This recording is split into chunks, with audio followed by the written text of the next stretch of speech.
there's quite an effort to keep the cost down on this show. No matter how big it looks, you know, it's like it's always too expensive. And Dragon Slayer had been pretty expensive to do, the go motion stuff and that, and we were looking for another way to do this sort of creatures that were cheaper. And I think we thought about rod puppets, but we wanted to try. George wanted to try, and we thought, okay, we'll give it a try.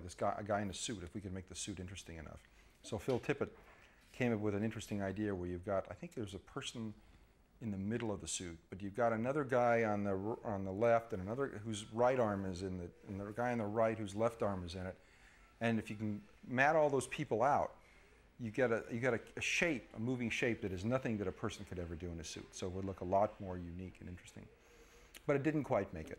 You know, when it was all said and done, it still looked like it didn't move right. It's got all the problems with sort of, you know, with big suit things that have to react to gravity and things that are just like tip-offs to, you know, they're like Muppets. They're like just big Muppets, and people are so used to what those type of puppets look like that, you know, because you're playing with them from the time you're a year old, that you just can't fool people and that stuff. So instead we went with the rod puppets, and we made a figure probably about this tall, about 18 inches, and it was all worked from below. The head and all was cable actuated from below. The arms were controlled from around the elbows, going out below. It was in a miniature set with probably about 4 or 5 puppeteers, and you know, and the camera guys. We were just like jammed right up against it, shooting it. And we did it sort of as a live-action shoot. We shot high speed, though. Sometimes we shot backwards.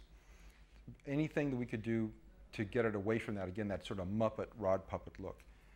And you know, we'd go. So I think there were maybe a couple of scenes that were shot undercranked, also. Whatever we could do, and then Mark was pretty much either split-screened in to it from the set done over in England, where he was blue screened into the foreground on that. So there's a lot of cheats in that shot. I mean, in that sequence. And if you know, you don't ever quite see the whole character, and you don't see it quite walking.